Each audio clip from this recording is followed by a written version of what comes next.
or someone listening to me on the audio to mistake me for an opposition. I am not an opposition. I am a member of the APC, ruling APC in Nigeria. I am also a member, by extension, of the government of the Federal Republic of Nigeria. A member of this great parliament also, which has the APC as a dominant factor. Mr. Speaker, honorable members, I have to say so because I will be speaking here today as a member of the APC, not of particular concern, but with a particular concern. An APC member speaking with a particular concern, Mr. Speaker. And the concern today, as I understand, is about the security of lives and property of the Nigerian people. Mr. Speaker, I have heard briefs and submissions by the relevant committee chairman here about the situation of Nigeria's security architecture. Good, Mr. Speaker. I am not out to say no to their submissions.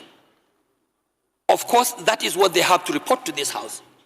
But when you are speaking, Mr. Speaker, from the point of view of Nigerian people, one must be prepared to call a spade a spade.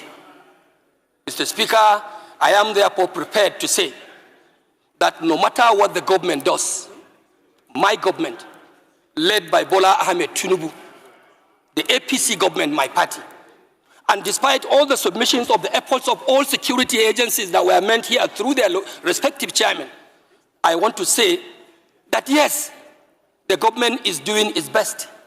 The security agencies are doing their best.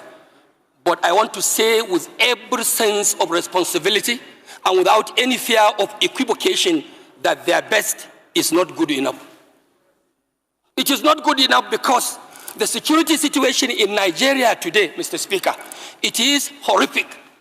Mr. Speaker, our security situation is tragic.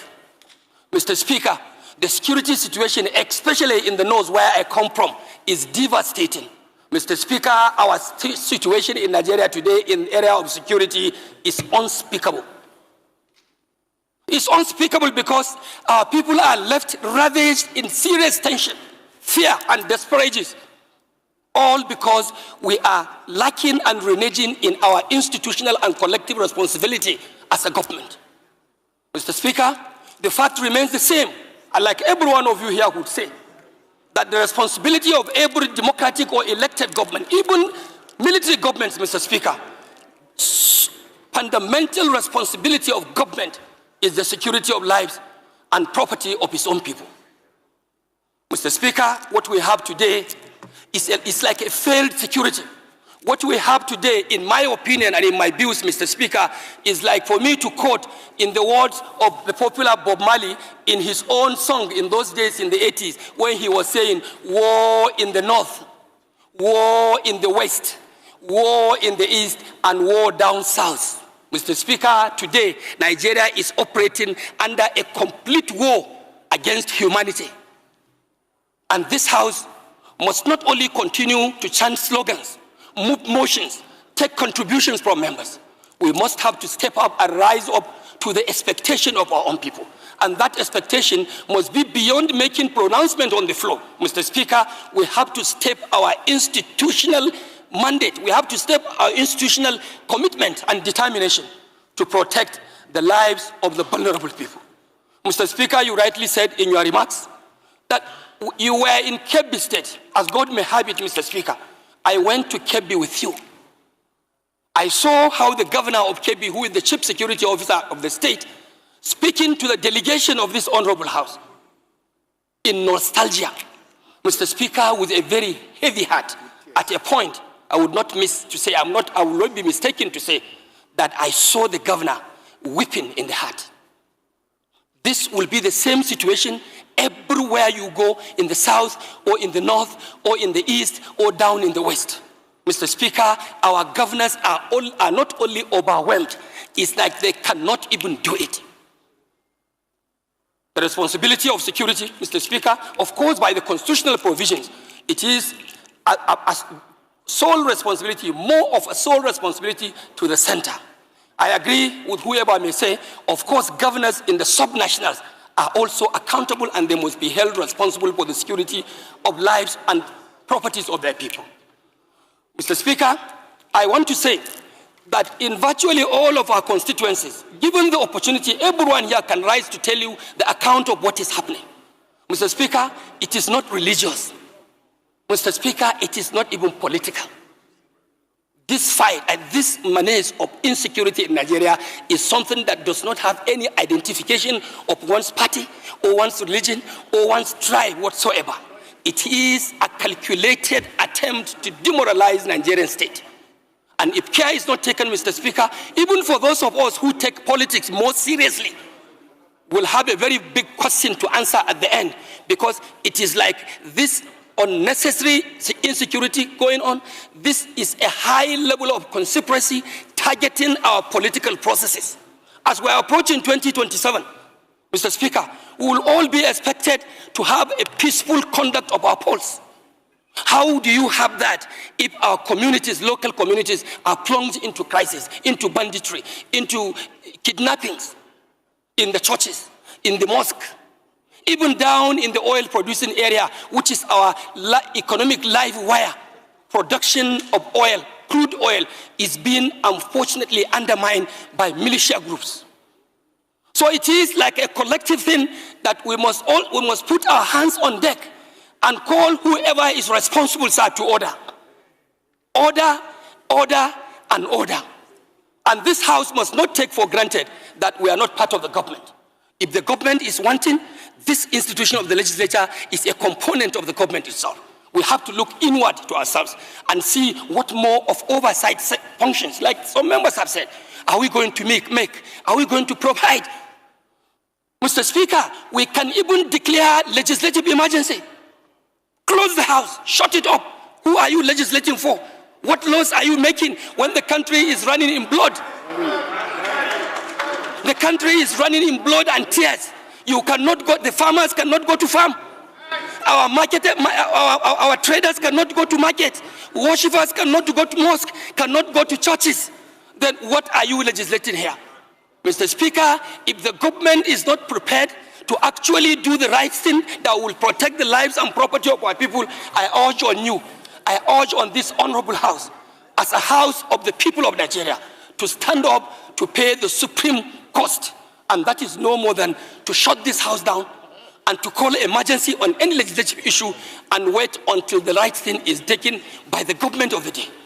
Mr. Speaker, I also want to believe we are equally responsible. We should also go down to our constituencies and lead civil organizations, like the civil vigilante. Let's go and reorganize our vigilante groups. We take commands and take charges of such civil organizations to see how we can salvage and protect our country, Nigeria. What is happening today, Mr. Speaker, is not just to call for mere security or an average performance of security agencies. What we expect of Nigerian government, no more, no less, my Speaker, is to have absolute security. It's for us to have absolute safety. Mr. Speaker, Nigeria must have absolute protection of the lives and property of our own people. This is my take, Mr. Speaker.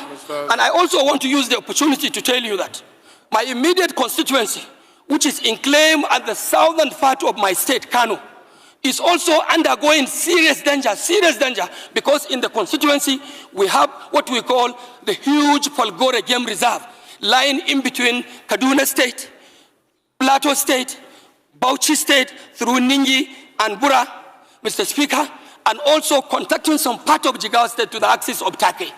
This place used to be a tourist attraction.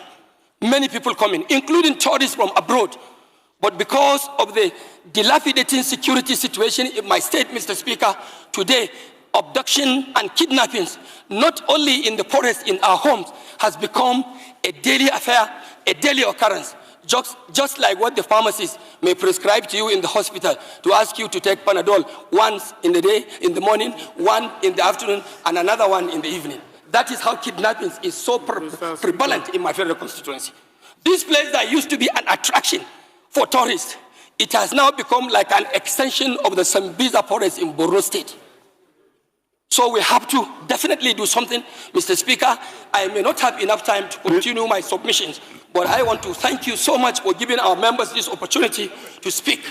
And I also want to urge members to continue in the spirit we have started. I have not seen anybody here speaking as a southern member of the House of Reps. I have not seen anyone here speaking as a northern member of the House of Reps. I am the leader of the Northern Caucus, Northern Regional Caucus. I am also not speaking as a member representing the northern part of this country. The security challenges that we are facing is a colossal one, it's a collective one that has to do with the Nigerian nation. And we must step up to that expectation and deal with this matter once and for all. Mr. Speaker, I want to thank you, and I want to thank honorable members for listening to me. And I also want to further tell you that I have not lost my hope in the renewed hope agenda. I'm still a proud member of the APC. So there is someone like this in APC. So actually, Nigerian people have someone like as bold as this man in APC party. Honestly, the way this man fires his shot to APC as a whole, including Tinubu, is something that marvels me. I am so glad to see that at least we have someone in that party that still has sense. Honestly, God bless you. I don't know this man's name, but this is a rep member from APC party. And this man fires the shot as it is. That, in fact, this particular administration, the government is incompetence. And Tinubu is not doing the needful to tackle insecurity in this nation. In fact, as a matter of fact, this man is not speaking just as, as a rep member representing the northern part of the country. He isn't speaking as somebody representing the APC, but he's speaking as a Nigerian who is concerned about the excessive and increment of insecurity, which has jeopardized the peace of this nation. Indeed, this man deserves an accolade.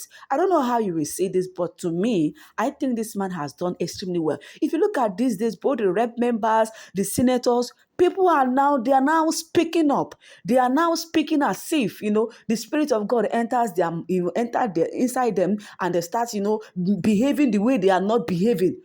Do you understand? I don't know if you guys are seeing what is going on, the way senators are now discussing about insecurity, even the way they even discussed the case of Mazen Nnamdi Kanu. Even El-Rufai, so I posted this last night, El-Rufai's son lamented heavily.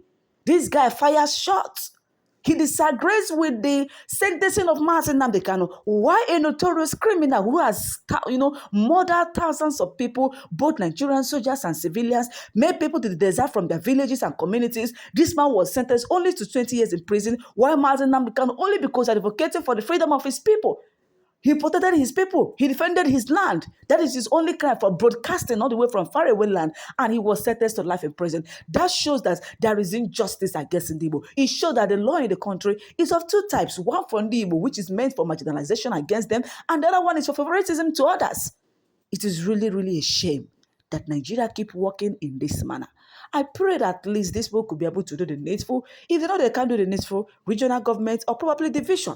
That should be the best. Because this collective doing the federal system of government, it is not working. It is not favorable to everybody in the country. And we must be able to tell ourselves the truth. They themselves as politicians, senators, House of Reps, they know that this federal system of government is not favoring every part of the country. It's leading to failure. It is incompetence, for crying out loud. Anyway, my lovers and viewers, I just want to hear your own thoughts and your opinion regarding this. I saw this video and I said, no, my viewers must watch this. I'm not going to be the only person that will see this nice video. Kudos to this House of Rep member. May God keep you safe. Because we know that your fellow APC party members, they might come hard at you. But I want you to be strong. We Nigerians got your back. And not just us. God Almighty have heard your words and he got you covered as well. Anyway, thanks for watching. Don't forget to subscribe to this channel. Turn on the bell button so you always get notified whenever I post our latest content. I remember my humble self, Chidema Clement. Thank you all and have a lovely day.